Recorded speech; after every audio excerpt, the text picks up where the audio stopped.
Dowladda dalka Rwanda ayaa guryo gaaraya ilaa 700 u dhisaysa dadka waddankaasi ku nool, kuwaasoo qiimo jaban ay dowladda uga iibin doonto qaybaha kala duwan ee bulshada, isla markaana ay si ayar ah isaga bixin karaan qarashka ay guryahaasi kula wareegaan. Sheekada yaabka leh ayaa waxa ay tahay shirkadda qandaraaskan qaadatay sidoo kalena ku guuleysatay in mashruucan si weyn looga bogaadiyo madax iyo shacabba waddankaasi uu aas-aasay ama uu madax u yahay nin Soomaali ah ee aad kaga jeedaan muuqaalkeena. Shirkadiisa oo ADHI Constructive la yiraahdo horeyna waxa ay shaqo fiican uga soo qabatay dalka Gabon.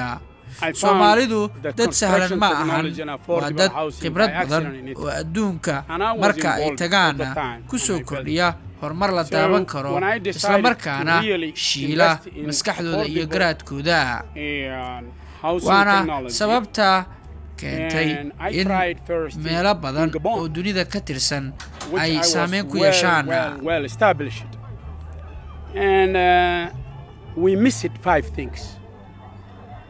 We miss it, first of all, there was a gap with the government say and government did between the words and the deeds. We're missing anyone who offer us a land. We miss it also government who is ready before we build the houses to make the infrastructure. And we have a problem of titles. And when I discovered that Rwanda offers that from the day one, don't ask me why I'm here. Tell me when I'm going away. I will tell you never. With full support from the Rwandan government through a public-private partnership with the ADHI corporate group, the Baxaya Riverside Development Project commenced in 2021.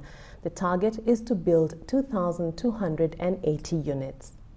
The Baxaya Riverside affordable homes consist of 2,280 units that varies from 2-bedroom to 4 bedrooms. Now, in terms of the pricing, the entry level is actually 16.5 million Rwandese francs, and it rises to what we call a luxury homes, which is like the 4-bedroom homes. That actually will actually start from 85 million. Now, between the 16.5 million and 85 millions, we do not have really a single unit that has only 1 bedroom. All of them consist of 2 bedrooms, and then it varies from the 2 bedrooms to the 3 bedrooms to the 4 bedrooms. And the reason why we actually sort of like did these model homes today is to sort of like reach out to the population at large and gather their feedbacks on how we can actually improve these houses before we can start the 2,280 units. Because we don't want to sort of like just go ahead and build them without actually having that feedbacks on those, for those actually destined to have those houses. Ranging from 2 to 4 bedrooms, the houses are neat and compact with great use of space and a modern feel. The 4-bedroom houses are, however, not under the affordable housing category, as they are luxury homes priced at 85 million Rwandan francs. Studies have shown that most construction projects globally typically take 20% longer to finish than scheduled and are up to 80% over budget because of little adoption of modern technology. We Africans, traditionally, we used to build our houses in muds and sticks. And what we are actually doing here is exactly the same. The mud has been replaced by the light concrete, and the sticks has been replaced by light steel. So the concept itself is something that is not actually new in the world, but we are actually bringing it to Rwanda, but we've actually adapted to the environment and the African mentality, to say the least, because in North America, people are used to having dry walls, which means that when you knock on the walls, you can actually hear that sound. Whereas we, in this great continent that we live in, when we knock on the walls, we will have to hear a solid wall. So that's why we've actually replaced the dry walls that they use in North America with light concrete and a steel mesh actually, but it actually retains everything. The light concrete consists of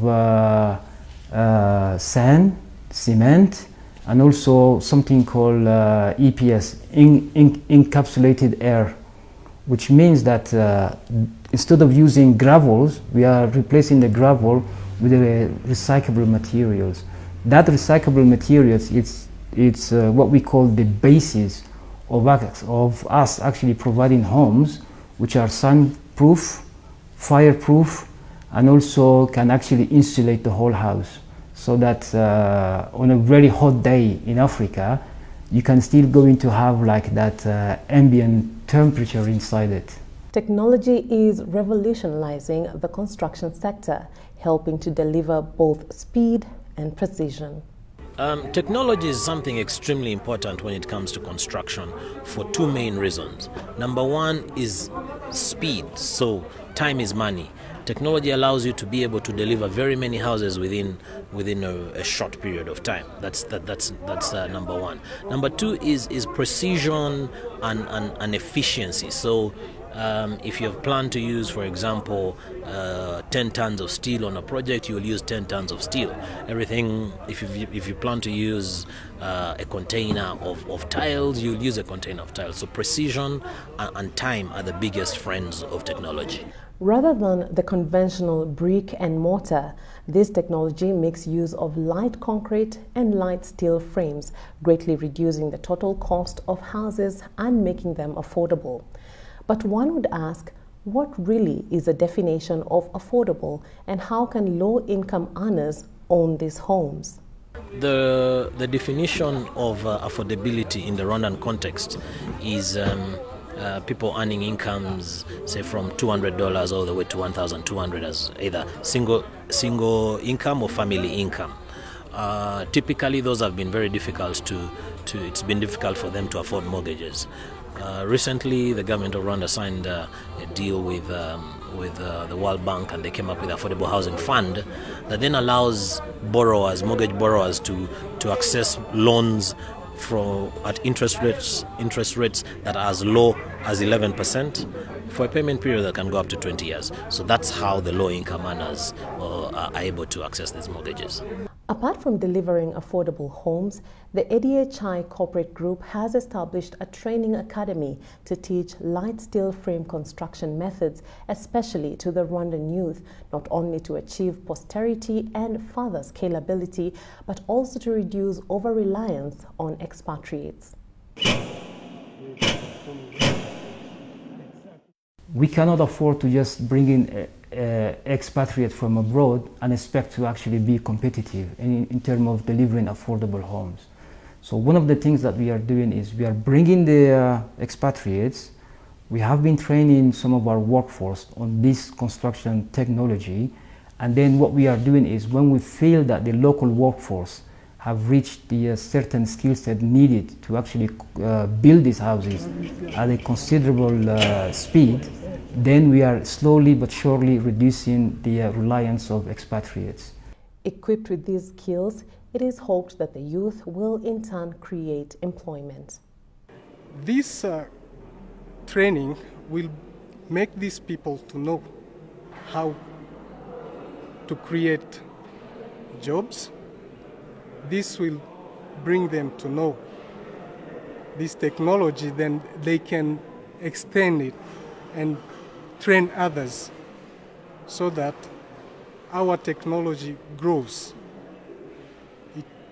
It's really good to Rwandans, every Rwandans, the youth especially, to come to us. Then we can train them about light steel technology. Then they can create their own employment.